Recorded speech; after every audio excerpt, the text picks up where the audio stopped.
All right, so welcome everyone to this month's CPD session. Firstly, we'll start with an acknowledgement. So Flinders University is the traditional owners and custodians of the land on which the campus is located. We honor their elders, past, present, and emerging. So for those of you who don't know me, I'm Dr. Joyce Ramos, and I'm the facilitator for these CPD sessions. So today's session focused on the 7th module of the Cardiac Rehabilitation Guideline, which is a module on managing factors. So as usual, today's session will begin with our main guest speaker, followed by our service of the month from SALHN, Flinders Medical Center. So firstly, we have Associate Professor Margaret Arstall as our main speaker. So Margaret,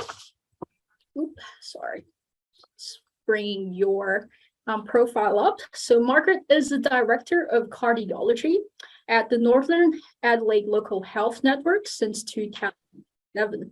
She is an Associate Professor at the University of Adelaide, and Margaret is an academic cardiologist and has numerous roles in research, clinical, and teaching settings. So Associate Professor Margaret Arstall was invited here today to give us an update of the evidence and practical tips on how to best manage cardiovascular disease in women during pregnancy, menopause, and so forth. The talk for this session is titled Girl Talk, Managing Cardiovascular Disease in Women During Pregnancy, Menopause, and Beyond. So over to you, Margaret. Thank you very much. I've slightly changed the title of the topic, and since I'm talking to a group of people who are already dealing with managing cardiovascular risk, I really wanted to give maybe a slightly philosophical talk about how we maybe need to slightly change our focus on cardiovascular prevention and management through life. So I'm talking about our life trajectory of a woman, and again, acknowledgement of country is that we are on the Ghana land. And we honour past, present and emerging elders. So the life trajectory, if we think about it, is, from the moment we're born to the moment we die. Many Australians we expect to live too often in their 80s or 90s. And each sort of time in our life, we have different goals for what our life we wish to achieve. Different challenges of barriers and challenges that we have to manage, different priorities of how we wish our life to be and our future to hold, and different health needs, of course, which always accompany that.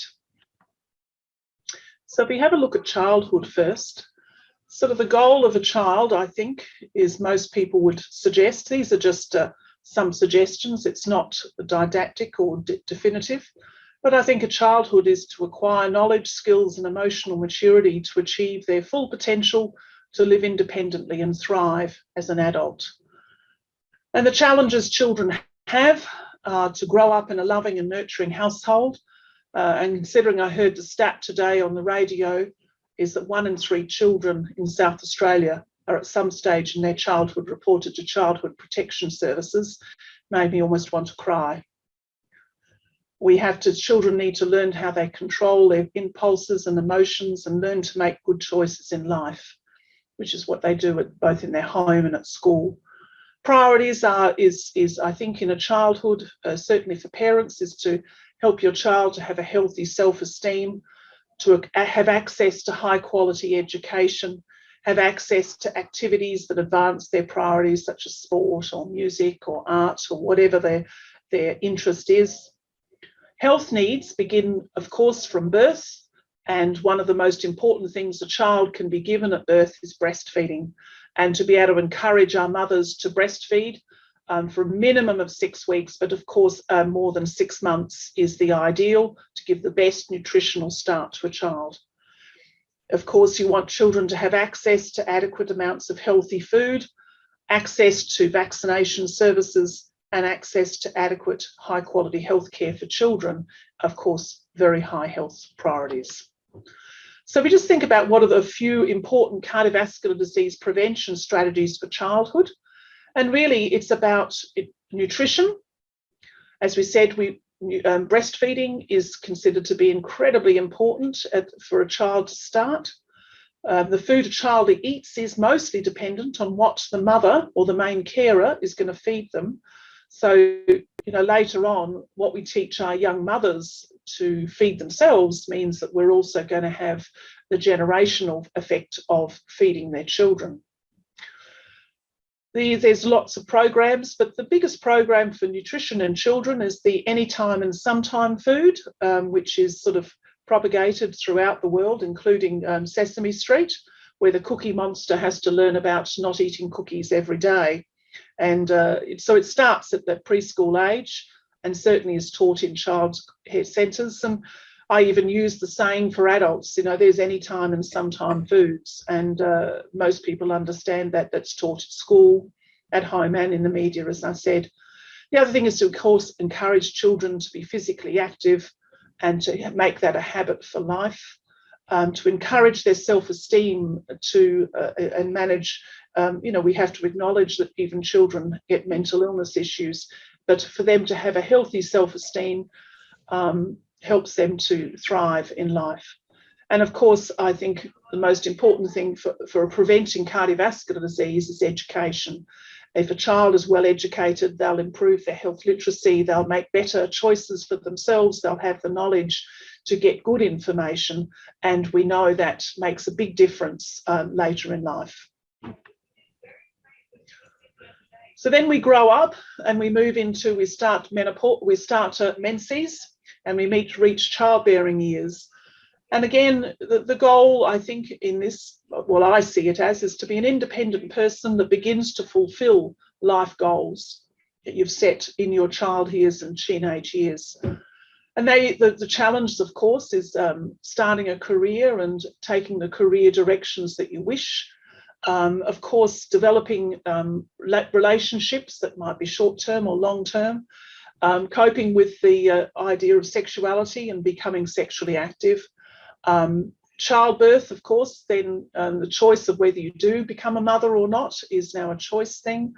And of course, managing families and finances and money is always a big issue. Priorities, as I think, should be to stay healthy, to seek happiness, find a career that is stimulating and valuable, establish a family and household if that's something that you wish to do. And of course, from a healthy needs, that includes diet and exercise still, good sleep hygiene, vaccination, beginning of cancer screening needs to start quite early in adult life, and avoid unhealthy abuse of drugs, alcohol and other drugs of abuse is really an important health priority for younger people. So we think of what are the few important cardiovascular disease prevention strategies. I put childhood here. It's not childhood, it's in childbearing years. It's in fact often when people become pregnant, is actually a really important time in life for health education to occur. Most mothers are very keen to have a healthy body and a healthy baby, and will do a great deal to make sure that that happens. So therefore, it's a real opportunity to push healthy lifestyle questions, healthy eating. And if we think about it, what diet should we promote? There's lots and lots and lots of information I'm not going to cover today. Could be talked about forever, about the sort of diet that people should have.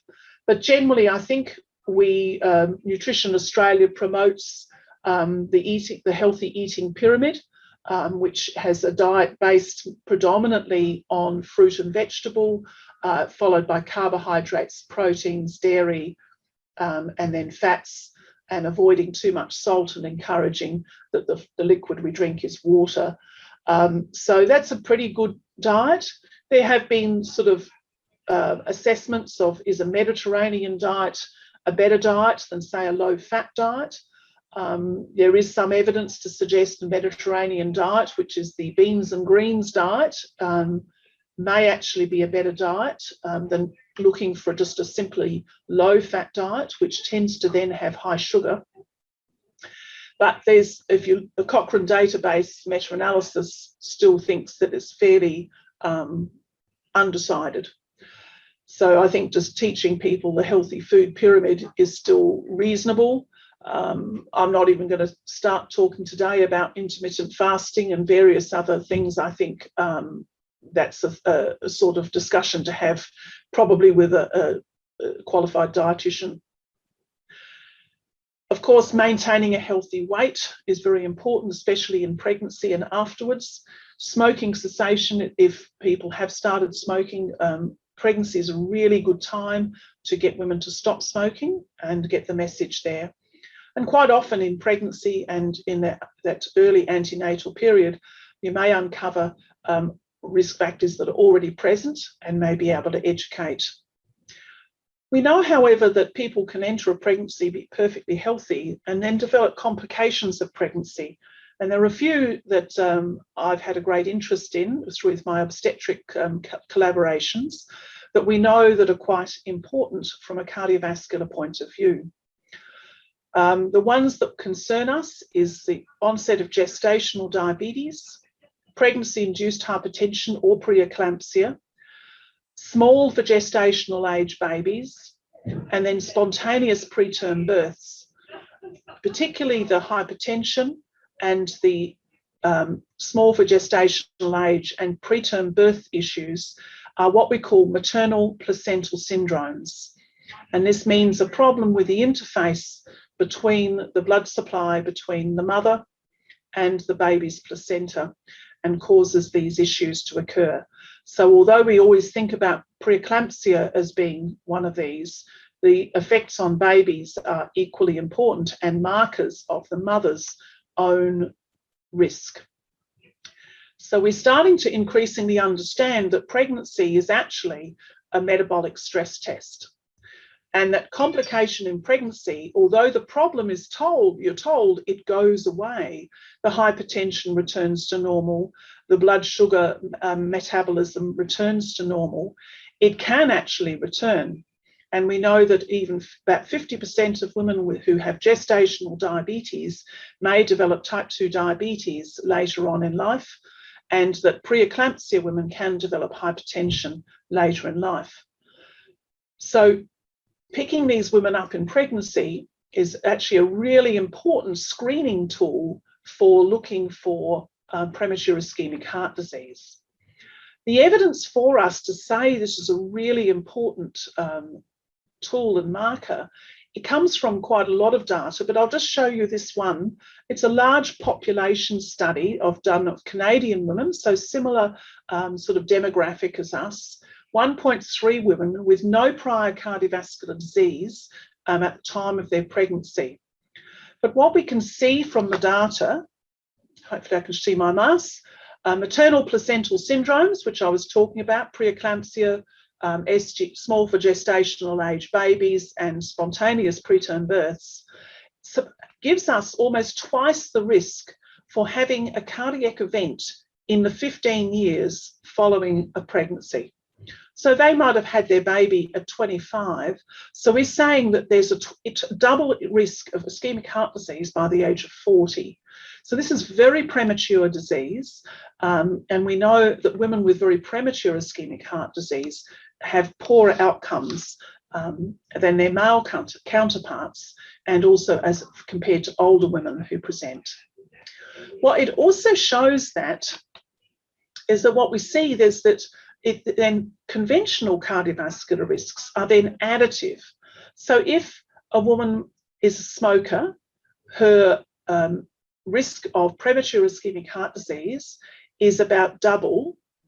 But if she is a smoker and has had a maternal placental syndrome, it actually is about over 5-fold increase. So that's quite an important problem. There's a lot of talk here about metabolic syndrome, and this is what we've actually found in our groups. So in collaboration with our obstetric colleagues, Sue Serp, who's here today, she's our nurse practitioner who has helped to establish a cardiac nurse practitioner-led clinic with some research support called the Cardiovascular Assessment and Obstetric Complications Follow-up for Education and Evaluation.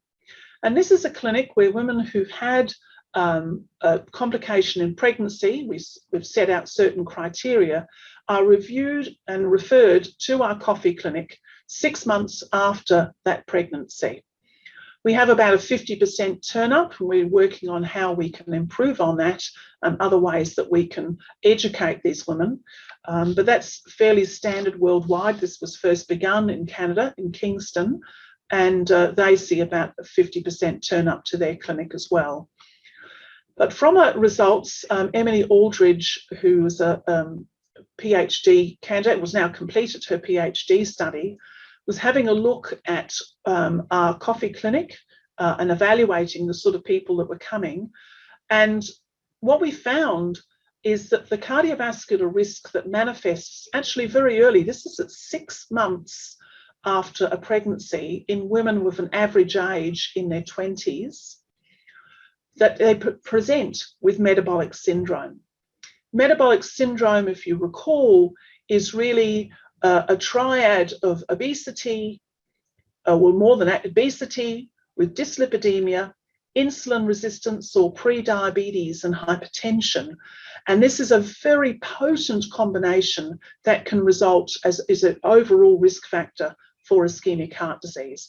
And many patients we see in their middle years with abdominal obesity, they have hypertension, dyslipidemia, diabetes. We see this combination all the time, and it fits in with what we call metabolic syndrome. We found in our group of women, 36% of the women met the criteria for metabolic syndrome.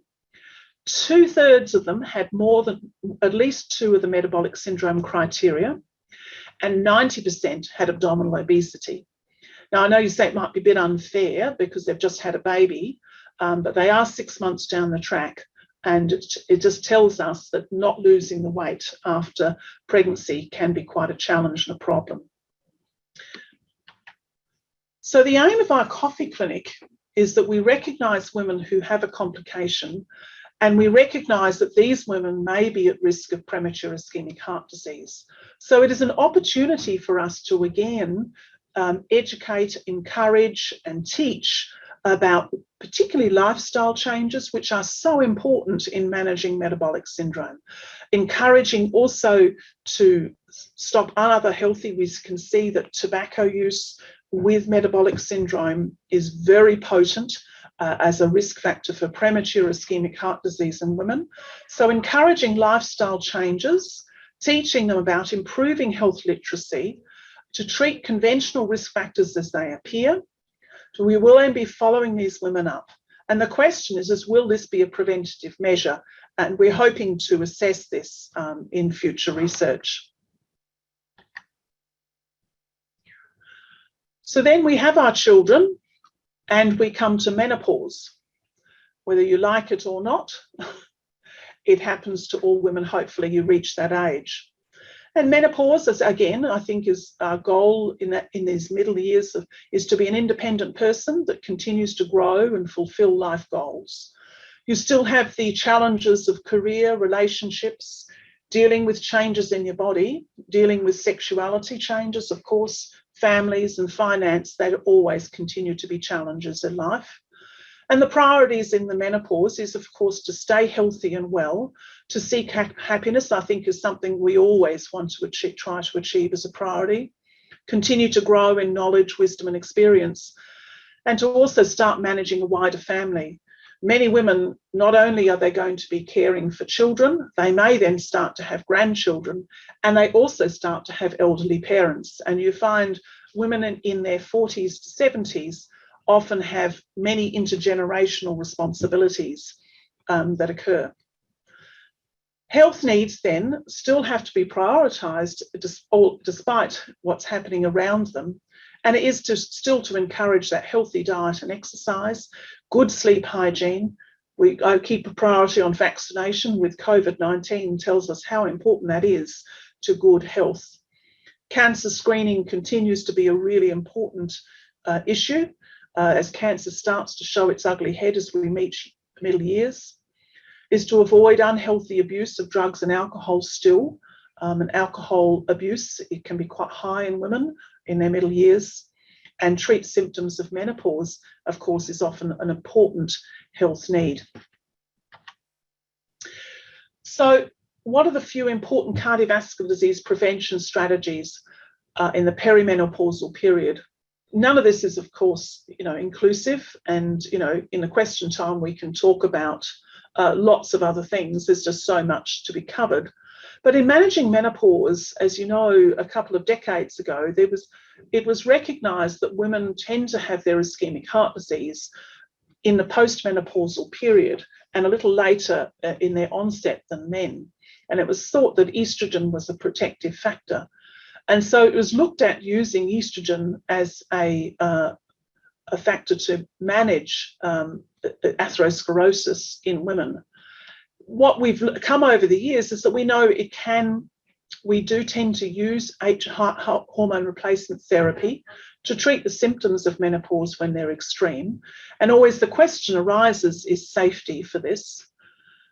We do need to continue to manage body and metabolic changes in menopause, and particularly weight gain is almost universal as people reach menopause. It is that managing lifestyle, and people become quite time poor with both job demands, family demands, multiple generational demands, and manage health issues as they start to arise. Cardiovascular disease may start to appear, and certainly risk factors such as hypertension, diabetes and dyslipidemia may start to become quite important and require treatment then. Cancer can appear and show its ugly head, and that can be really important because some of the drugs used to treat cancer can actually have significant effect on cardiac function and cardiovascular disease. The need for going on pharmacotherapy is often present, and so people who haven't ever taken medications in their life are now starting to need that. So just briefly to sort of cover the HRT conundrum, the sort of overall consensus view, and it's always can be debated and everyone will have very different opinions, but the general view, looking at particularly Cochrane meta-analyses, is that HRT is predominantly there for the management of symptoms of menopause and for not much more than that. It generally thought is if you start HRT right at the beginning of menopause, it's probably quite safe to use for a few years and then try to wean off, but then you have to then have the symptoms of menopause will gradually appear again. You need to avoid HRT if you're high risk for breast or uterine cancers, and avoid if you already have someone who's at high risk for thromboembolic events, and pulmonary embolus and such things can be an issue. It has been looked at to use HRT for primary prevention of cardiovascular disease in studies done a couple of decades ago, and generally there was no benefit to women. It was thought maybe it would prevent dementia. It does not. It may do harm, especially if you start HRT in a woman who's 65 or 75, whose menopause was 20 years ago. You may actually do harm then. And the benefit seems to be in preventing osteoporosis, but most people, unless osteoporosis is a significant issue or risk, would not be using long-term HRT. There are other ways to manage it. Secondary prevention after a cardiovascular event was assessed in the HERS study quite a few years ago, and it showed absolutely no benefit. But again, they were often starting women who were 80 on HRT and they hadn't seen estrogen for 30 years, and it did increase the rate of recurrent cardiovascular disease events. So HRT in the cardiovascular world is really just for the treatment of symptoms and doesn't particularly offer a good preventative strategy for women. So then women get older and we start to approach retirement and beyond. And so the goals there is to sort of remain independent and continue to fulfill their life goals. Challenges continue to be that of relationships and death. Friends and family may start to, your peers may start to die. You have to deal with changes in your health status, especially chronic disease can be quite a challenge. Sexuality can continue to be a challenge. Family issues, of course, continue, and finances never go away as being a challenge in life. So the priorities often is to stay healthy, to seek happiness, retire financially secure, maintain independence, continue to grow in knowledge and wisdom and experience, and hopefully you can pass that on to others. And manage your wider family, again, continues to be a problem. But it can be one of the great joys of life, that you then start to enjoy your grandchildren, and you can spoil them stupid and send them back to their parents, your children, to be the disciplinarians. Health needs include healthy diet and exercise actually continues to be a really high priority in the older years. Sleep hygiene is still a very important part of a healthy life, and vaccination.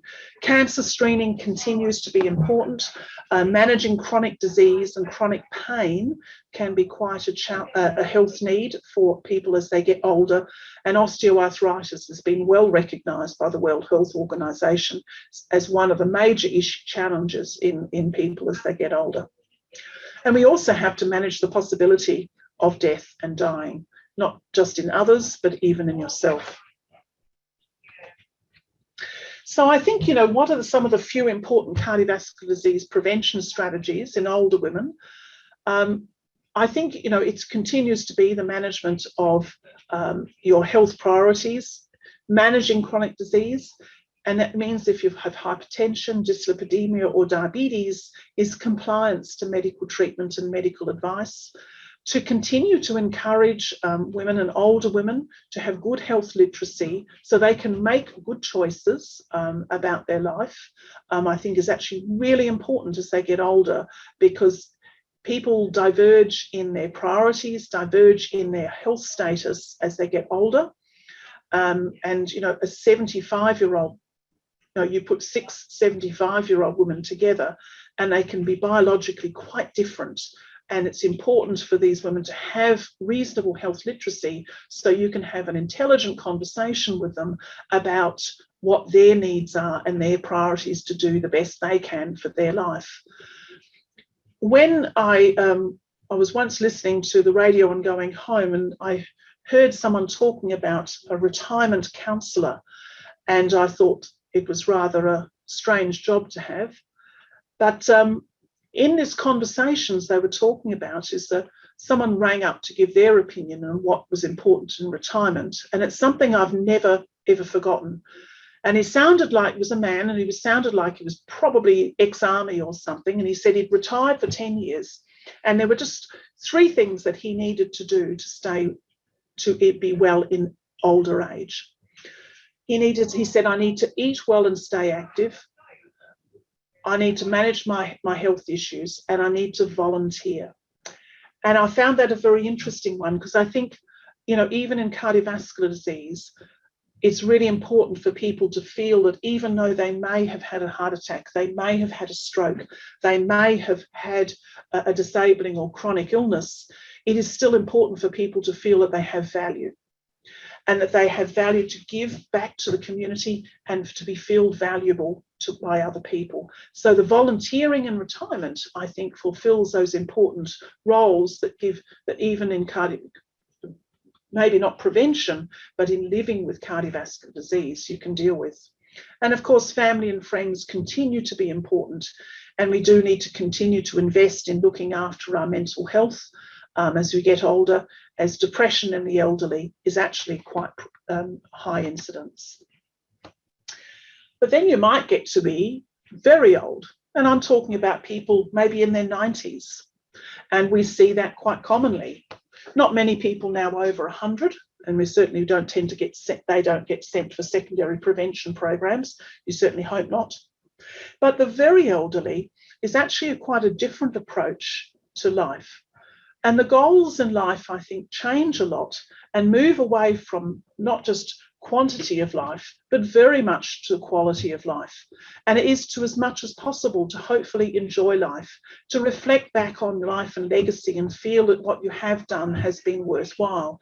that you are comfortable, and you're comfortable with the thought of dying. You have to face your mortality, because there's certainly more water passed under the bridge than to come.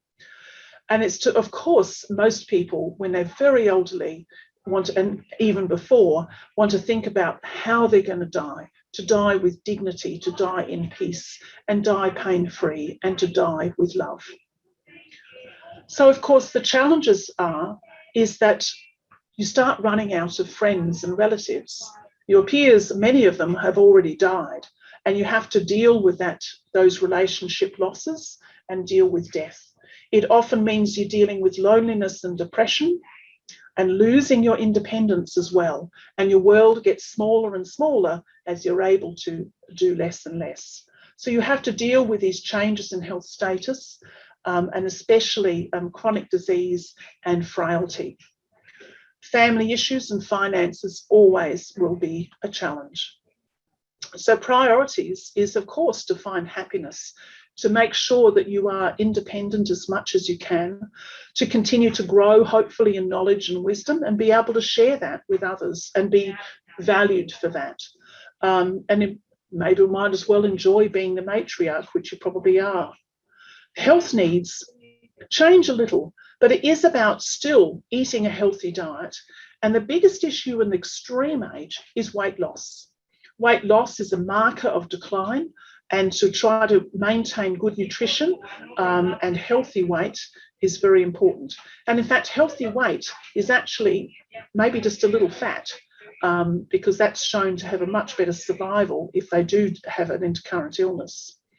Is just to keep moving. We don't expect them to be running marathons, but just to stay active, to sleep well, to be vaccinated, to pivot away from quantity of life to quality of life health needs, and to manage death and dying as best you can.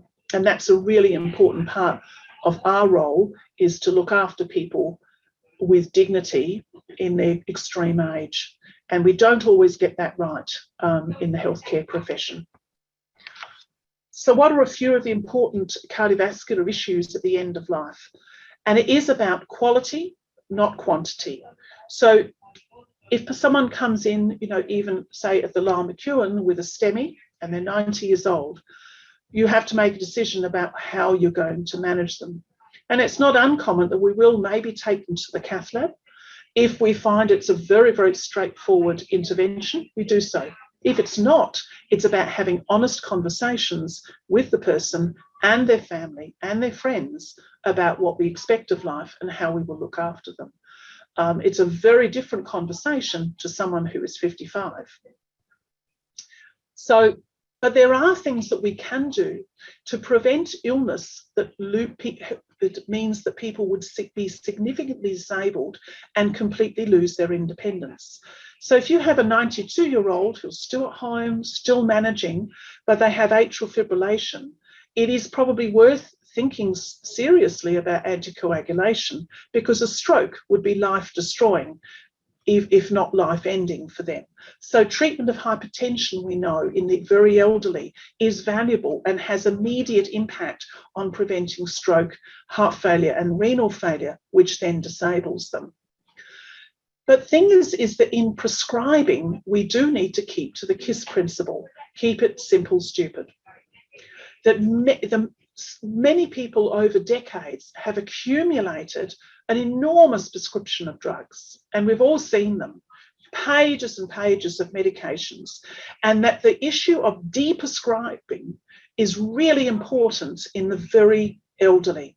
And it is important to have those home pharmacy reviews, to really sit down and say, do we really, really need this medication now? And sometimes it is actually thought by our geriatricians that some medications can actually induce harm. Statins are thought to cause sarcopenia, which is muscle wasting and weakness in the very elderly. Controversial, but a lot of geriatricians are keen to stop statins in the 90 plus.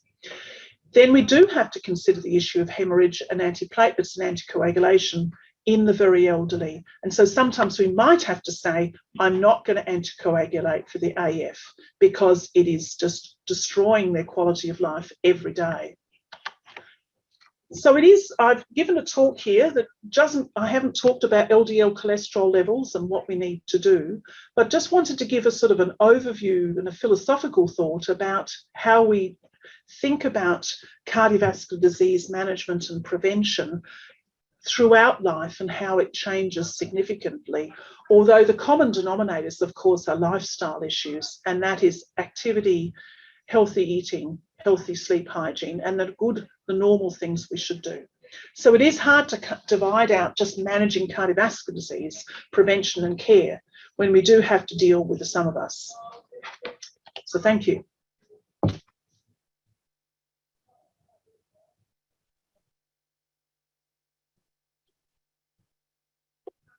Wonderful. Thanks, Margaret. Such a beautiful presentation. I particularly really love the way you described pregnancy as a metabolic stress test. It really shows us that we really need to prime ourselves in terms of lifestyle changes prior to pregnancy, and also giving us something that we need to identify metabolic syndrome as a risk factor for cardiovascular disease in these individuals. So the audience will have an opportunity to ask you some questions at the end of the session. And before we move on to our service of the month, we have Dr. Eleni Baligoli just to give us an announcement about her research project on the crawl. So Eleni, if you're in the audience. Yes, I am, Joyce. I'm just trying to find a spot where you can see me. Can you see me? Not quite, Eleni. We are in this big room. Oh, there you go. There you go. Okay, and I can't see myself, so sorry if I'm not on the right spot. Are you able to share the presentation, Joyce? It's shared. It's shared. Okay. So yeah, hi everyone. I'm just here to talk to you about the CRAWL project, the Cardiac Rehabilitation for All.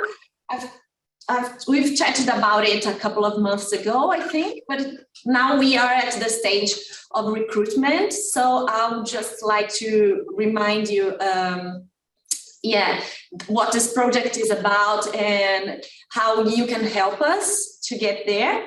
So CRAWL is actually an extension of the CHEP project, and we are looking at the needs and preferences of people with low socioeconomic backgrounds, so living in disadvantaged areas or being unemployed or having low literacy, low levels of education, and trying to build or to develop this clinical pathway with the aim of increasing attendance and completion of cardiac rehab to this group that we know is very much likely to not attend cardiac rehab.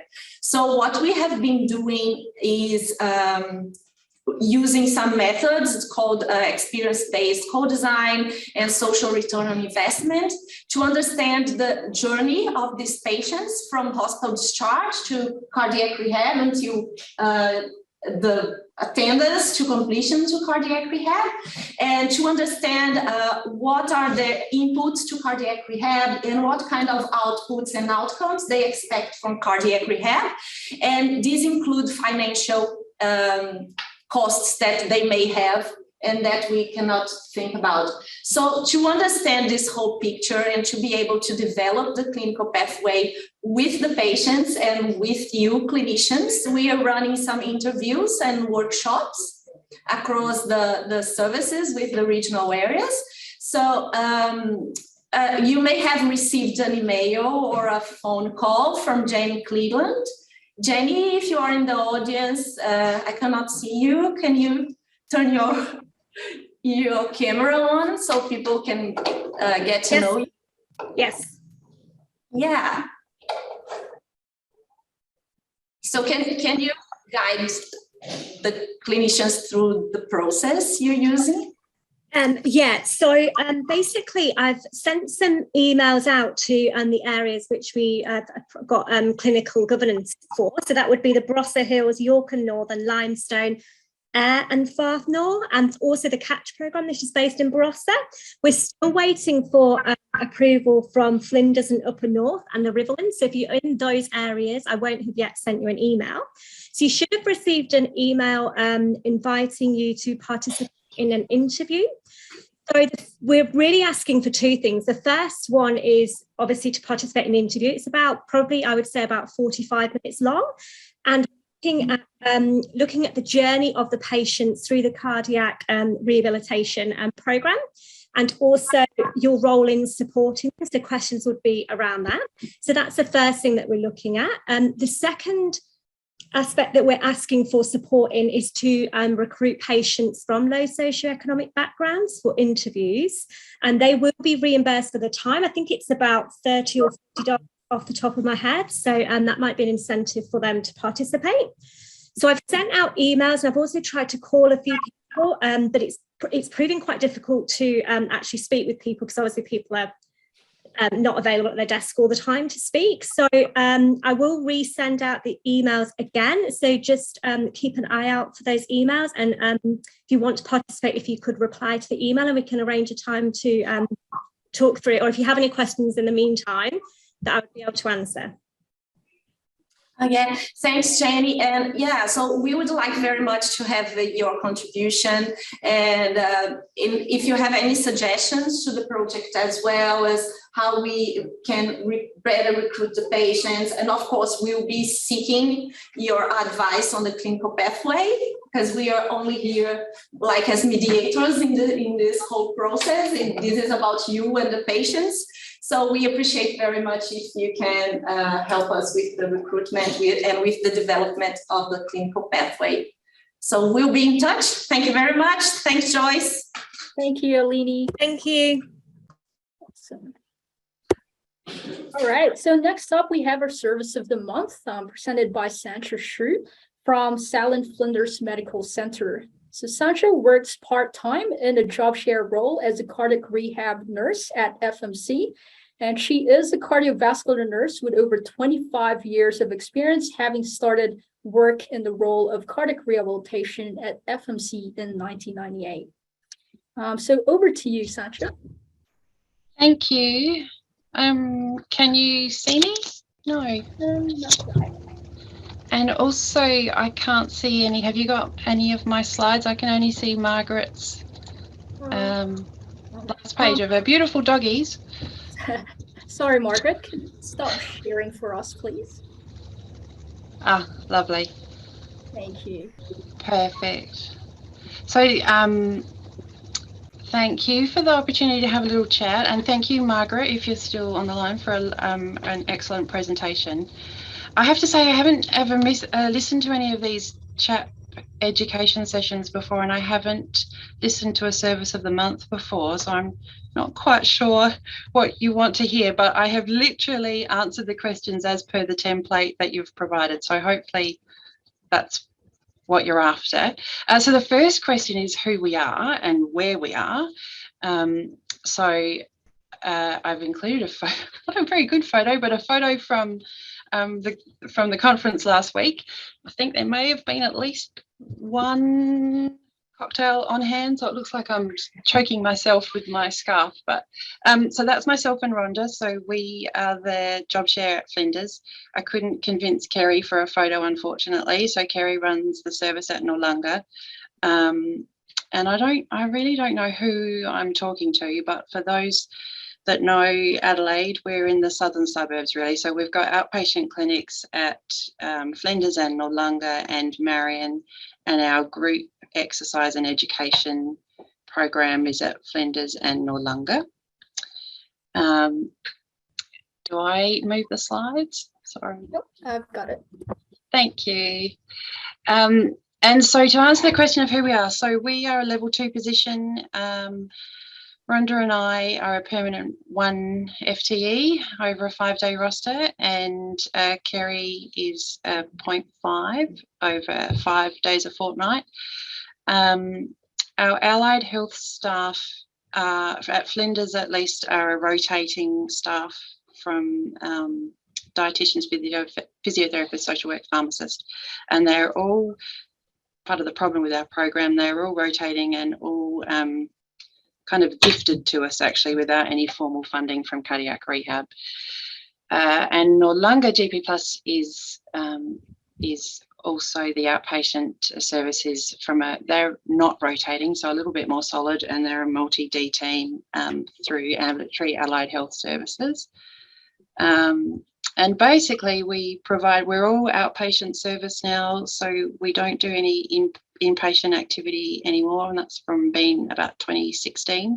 So it's all nurse-led outpatient clinic reviews for all of our eligible clients within SALHN, and then of course referral out to other cardiac rehab services outside of our catchment, so catch referrals ultimately, and onto other metro services if they've come to us from suburbs outside of our catchment.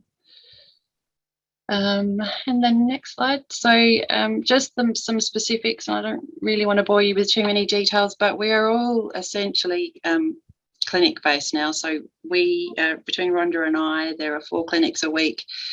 We have 45-minute individual reviews, so that's a maximum of 14 clients per week, and Noarlunga's only 1 per week with a maximum of 5. And really that forms, so when we transitioned from inpatient activity, that clinic review, I guess, is a bit of a hybrid between traditional phase 1 education and pre-assessment for outpatient exercise groups, so phase 2. So it's designed to provide that sort of general opportunity to answer questions, education, reassurance, recovery advice, risk factor assessment, and pre-assessment for our Healthy Heart program. And as you can see there, oh, hang on, just back a tiny bit. Sorry, just the Healthy Heart program is, for us, it's really short. So you can see that we don't quite meet best practice in the fact that our programs are quite short. So we're a 4-week program, 8 sessions in total, twice a week, with an hour of exercise and an hour of education. And Noarlunga is 6 once a week, same concept basically. And at the moment we're both capped at similar numbers, about 7 to 8 per class. Okay, so now on to the next slide, if that's okay, Joyce. Thank you. This was to answer the question of, what was the specific question? What are our patients? What are our patients like? I've just decided to provide some information about the inclusion and exclusion criteria, because we mostly focus on ACS admissions and revasc procedures. We don't tend to see too many heart failure patients unless they're quite stable, as we've got a heart failure service attached to Flinders. And this is still a point of stress for me. We still just really don't have the capacity to see much else other than ACS, so we're not seeing arrhythmia patients. I think the question was what our patients look like. I decided to do inclusion and exclusion, but I guess in terms of the normal cohort that comes along, it does still tend to be white, middle-aged retirees. Obviously that varies from group to group, but that is the majority of people that come along. I'm just going to spin off with some of the information now to be specifically Flinders, because we do have quite different jobs. I don't the Noarlunga service and our service are quite separate, so I haven't got all of Kerry's data, but just a little snapshot. Obviously a lot of our referrals are actually to outside areas of our service, because we take lots of country patients, and you can see some numbers were pretty restricted during 2020 with COVID lockdowns, and still down in 21 really, because we had another lockdown. And you can also see really that the percentage of people that come along to the program, the 4-week program, is not the same as the people that come to clinic. So there's still quite a few people that choose to self-manage once they've seen us in clinic. Although those that do come along are now, we use 6 out of 8 sessions to qualify as completed. Majority do complete if they decide to come along. Okay, next slide. So this is to answer the question of what is something that's special or unique about our program. I always find that really hard because I always feel self-conscious that we're not providing a really good service, which is terrible, I know. But so what I've decided was that even though it's a short program, we don't have a huge number of people and we've got very limited facilities, we do always have some pretty lovely satisfaction surveys that come back to us and lovely comments, particularly associated with the staff. So I think if I'm trying to find a positive in our simple little program, I think it lies in the staff, in the dedicated team that provide a service. And so that's some fairly hideous photos of our tiny little gym in the very bowels of Flinders Medical Centre. And then I think one of the last slides is just really to answer questions about COVID and its impacts. So it clearly has impacted on us. At the moment, we are still slightly limited in our capacity in the gym.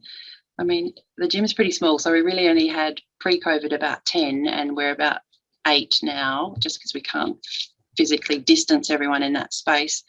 And clients are still required to wear a mask, and we are still, it hasn't changed yet, still asking all the clients to have wraps prior to each session. And the other sad thing is that we did always love our partners to come along, because I think that's really important part of the service, but that's restricted just because of space still with COVID. And to answer the question about how we survived, and I was really honest, we didn't. I don't think we didn't really survive. In 2020, in the first lot of lockdowns, our gym was completely taken away and turned into a change room, and we were kind of just left to our own devices to sort something out. So we did sort of cobble together some sort of program with the assistance of Flinders Private Services, so that was lovely.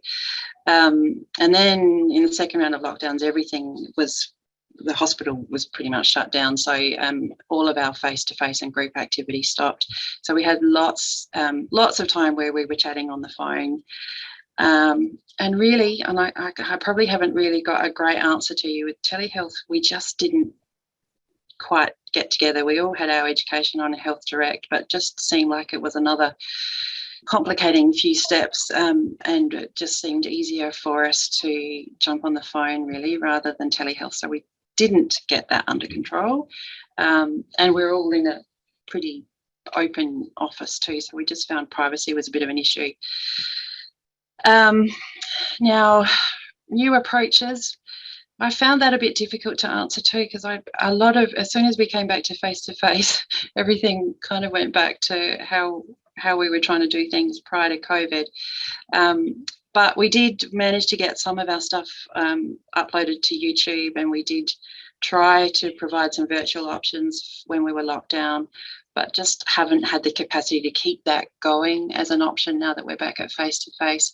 We also attempted some sort of phone coaching style stuff while the program was down, which was good but very time consuming, and just not something that we've been able to continue to do. I did notice from going to the conference that these lovely services have managed to keep telehealth options and individual options going along with their face-to-face, and I really just I'm in awe of them of being able to do that, because we just really haven't. I presume it's resource driven, time driven. We just don't seem to be able to have the ability to do both ultimately.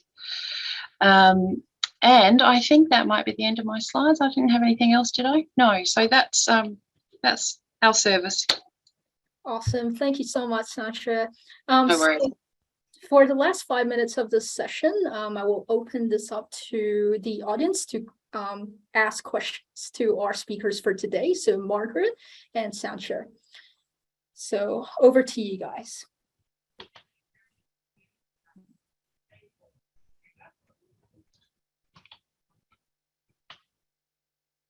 Please raise your hand if you have any questions for Margaret and Sanchia.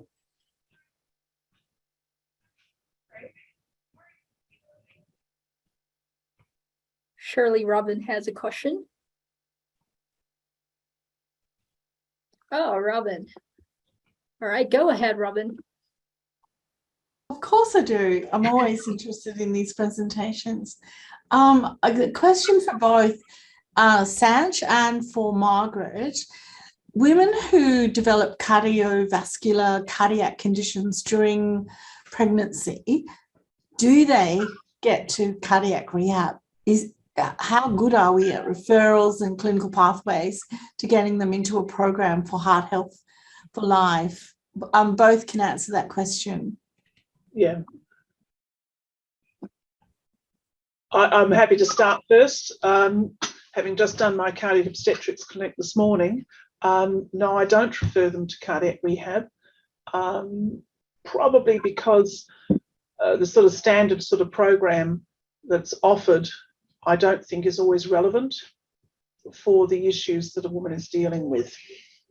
So it's about sending something that's relevant.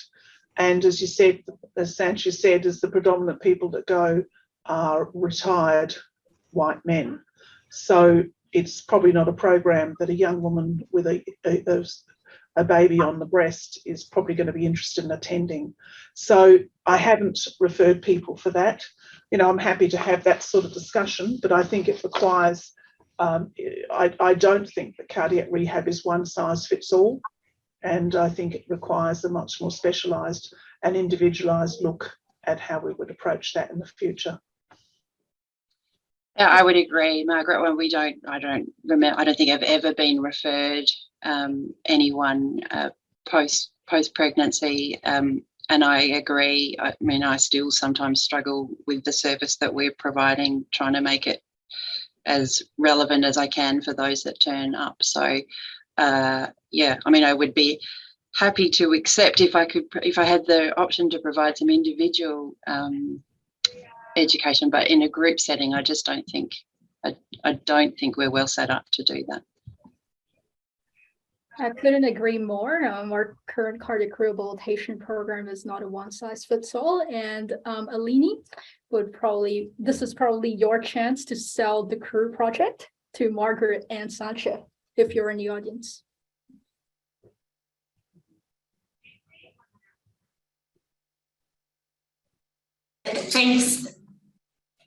Thanks, Joyce. Yeah, actually, Margaret is an investigator in the CREW project. So the cardiac rehab, especially for women project. So what we're trying to do in this project, that is also building on the CHAP project, is to tailor our current web-based program to the needs and preferences of women.